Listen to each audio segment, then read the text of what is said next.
تو اپنے استاذ کی سائڈ لے رہے ہیں. میں عالم ربانی کی بات کر رہا ہوں, ان کے اندر جو صفات ہیں ان کی بات کر رہا ہوں. تمہاری کیا حیثیت ہے, تمہاری کیا اوقات ہے؟ تمہارے بارے میں تو لوگ بہت کچھ کہہ دیتے ہیں, ہم وہ نہیں کہنا چاہتے جو تمہارا ذاتی معاملہ ہے, تمہارا اور تمہارے رب کا. تمہاری راتیں کیسی گزرتی ہیں, تمہارے دن کیسے گزرتے ہیں, ہم اس پہ کلام نہیں کرنا چاہتے. تمہاری مجلس کیسی ہوتی ہے, تمہاری تنہائی کیسی ہوتی ہے, ہم اس پہ بات نہیں کرنا چاہتے.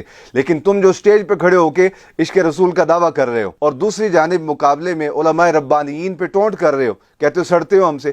کون سڑتا ہے تم سے؟ ہم تو روتے ہیں اپنے مسلک کے لوگوں کی حالت زار پہ کہ کیسے بدوؤں کو انہوں نے اپنے اسٹیجوں پہ چڑھا رکھا ہے. جو کچھ آج اسٹیجوں پہ کیا جا رہا ہے, اگر کوئی صاحب نظر آدمی ہو اور وہ مراقبہ کرے اور اللہ رب العالمین اس پہ حال منکشف فرما دے تو وہ دیکھے سید عالم صلی اللہ علیہ وسلم ایسی محفلوں سے خوش نہیں ہیں. حضور کے قلب مبارک کو تکلیف ہوتی ہے جس اسٹیج پہ بیٹھنے والے جو ہیں ان کے عقیدے درست نہ ہو, ان کے دلوں میں صحابہ کرام اہل بیت اطہار کا بغض ہو, علماء ربانیین کی توہین کرنے والے ہوں, بے نمازی ہوں, بد عمل ہوں, داڑھی منڈے ہوں, اور پھر کہتے ہیں میری نسبت جو ہے وہ بابا فرید کے ساتھ ہے, میں بابا فرید کا ملنگ ہوں, اس میں میرا کیا قصور ہے؟ کوئی نسبت نہیں ہے تمہاری, ہم تمہیں جانتے ہیں, ہم جانتے ہیں کہ تم لوگ کیا ہو. جس آدمی کو داڑھی رکھنے کی توفیق نہیں, جس آدمی کو نماز پڑھنے کی توفیق نہیں, جو آدمی سیدھا دیکھ کے قرآن نہیں پڑھ سکتا, کیا نسبت اس کی؟ پیسے کمانے کے لیے تم مراسیوں کے پاس بیٹھتے ہو, سر راگ الاپ سیدھے کرتے ہو, ڈھولکیوں کی تھاپ پہ تم جو ہے وہ اپنے راگ سیدھے کرتے ہو, اور یہ سارا کچھ کر کے تم کہتے ہو میں بابا فرید کا مرید ہوں, کوئی کہتا ہے میں غوث اعظم کا مرید ہوں.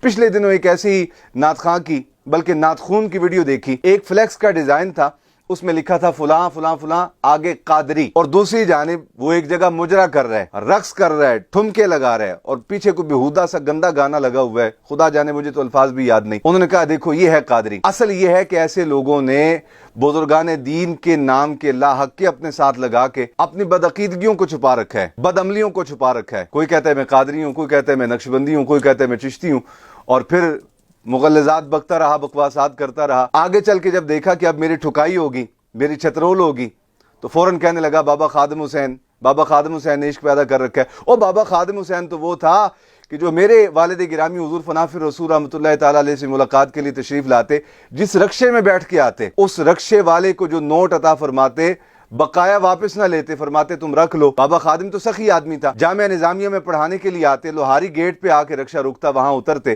اور وہاں سے لے کے جامعہ نظامیہ تک جتنے مانگنے والے فقیر گدا بزرگ بیٹھے ہوتے سفید پوش, ان کی خدمت کرتے جاتے, ان کو عطا کرتے جاتے. خادم حسین تو بہت سخی طبیعت کا. تمہارا کیا تعلق ہے کمینوں؟ اور آج میں یہ عرض کرنا چاہتا ہوں اپنی قوم سے, جو آدمی برائیاں کرتا ہے, بد عقیدگیاں کرتا ہے, بد عملیاں کرتا ہے, ٹھگی بازیاں کرتا ہے, فراڈ کرتا ہے, دین کے نام پہ مانگتا ہے, جب اس کے پول کھلنے لگتے ہیں تو خادم حسین رضوی رحمۃ اللہ تعالیٰ علیہ کا نام لینے لگ جاتا ہے. ان کے نام کے نیچے جو ہے وہ اپنے آپ کو چھپانے کی کوشش کرتا ہے. تم تو محفلوں کے سٹیجوں پہ بیٹھ کے لنگروں کے شاپروں پہ مرنے والے لوگ ہو, تم تو نعت خوانی کے اوپر آنے والی ویل پہ لڑنے والے لوگ ہو. تمہارا کیا تعلق ہے خادم حسین رضوی سے, اور تمہارا کیا تعلق ہے علامہ الیاس قادری سے؟ اس طرح کے نام نہ لو, ان حرکتوں سے باز آ جاؤ, یہ درست عمل نہیں. اس طرح کی بد کلامیاں, بد زبانیاں اگر تمہاری جاری رہیں تو تمہارا اسٹیجوں پہ چڑھنا محال کر دیں گے. مت خیال کرنا کہ تمہارے لیے آسان ہوگا کہ تم کسی بھی جگہ جا کے بکواسات کر دو, تمہارے لیے اسٹیجوں پہ چڑھنا مشکل ہو جائے گا. اور میں اپنی قوم سے بھی کہنا چاہتا ہوں, اس طرح کے لچوں اور لفنگوں کو ہرگز نہ بلائیں. بد عمل, بد کردار, بد زبان, بد کلام, تنہائیاں ان کی ناپاک, خدا جانے کس کس حالت میں یہ لوگ رہتے ہیں, اور پھر عشق رسول کا دعویٰ کرتے ہیں. اور سٹیج پہ, جس سٹیج پہ کھڑے ہو کے جھوٹے عشق رسول کا دعویٰ کر رہے ہوتے ہیں, اس سٹیج پہ کھڑے ہونے کے 4-4 لاکھ روپے انہوں نے فیس مانگی ہوتی ہے. اور بلانے والے بھی وہ عیاش لوگ جنہوں نے پتہ نہیں کیا کچھ کر رکھا ہوتا ہے. سال میں ایک بڑی محفل انہوں نے کرنی ہوتی ہے, اور ان کا بھی مقصد یہ ہوتا ہے تاکہ پتہ چل جائے معاشرے میں. حاجی صاحب جو ہیں وہ ماشاءاللہ بہت بڑے عاشق رسول ہیں. اس طرح کے 2-4-5 نعت خوان بلائے, کوئی بھیک منگے خطیب بلا لیے, کوئی نقیب بلا لیے, اور بلا کے جو ہے وہ اپنی چھاپ چڑھا لیتے ہیں عشق رسول کی, اور سارا سال اسی چھاپ کے نیچے پھر وہ معاشرے کے ساتھ, معاشرے کے افراد کے ساتھ جو کچھ کرتے ہیں وہ علمان الفیظ بتانے کے قابل نہیں. ہماری زبان جلتی ہے, دل کڑتا ہے ہمارا, کیسے لوگوں کے سامنے وہ چیزیں بیان کر دیں. باز آ جاؤ, توبہ کرو اپنے اس رویے سے. اور میں اپنی قوم سے کہنا چاہتا ہوں, خدا کے لیے کوئی محفل میلاد 2 گھنٹے سے زیادہ نہیں ہونی چاہیے.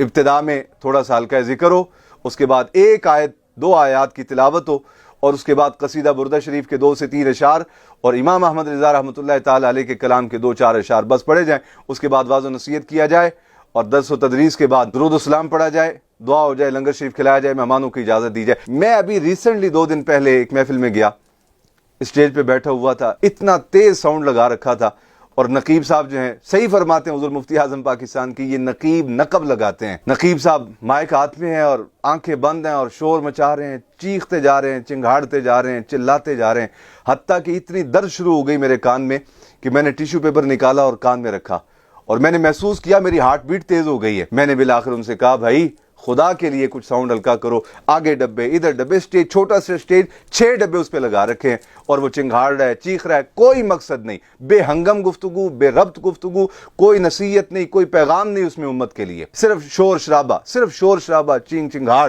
اور کچھ بھی نہیں ہے اس میں۔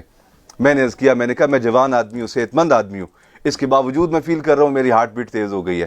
جو سٹیج پہ کوئی بزرگ آدمی بیٹھا ہوگا، ہارٹ پیشنٹ بیٹھا ہوگا، اس کی کیفیت کیا ہوگی؟ خدا کے لیے ترس کھائیں امت پہ، خدا کے لیے ترس کھائیں، خدا کے لیے رحم کریں اہل سنت پہ۔ میری قوم 2 گھنٹے سے کوئی پروگرام زیادہ نہیں ہونا چاہیے، اس میں مستند علماء کو بلائیں اور نقابت کی کوئی ضرورت نہیں۔ جس نے تلاوت کرنی ہے اس نے اللہ کا قرآن پڑھنا ہے، اللہ کا قرآن ہی سب سے بڑا تعارف ہے۔ جس نے نعت پڑھنی ہے اس نے آقا علیہ السلام کی حمد و ثنا کرنی ہے، آقا علیہ السلام کی تعریف ہی سب سے بڑا تعارف ہے۔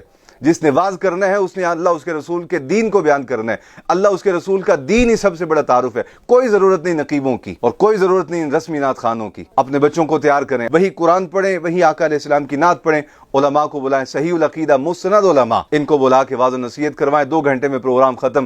اللہ رب العالمین آپ کے رزق میں بھی وسعت عطا فرما دے گا، آپ کے عمل میں بھی برکت عطا فرما دے گا اور آپ کی مجلس میں آنے والے لوگ انشاءاللہ باعمل بن کے اٹھیں گے۔ بہت کچھ ہے کہنے کو، فی الحال میں اسی پہ اکتفا کرتا ہوں۔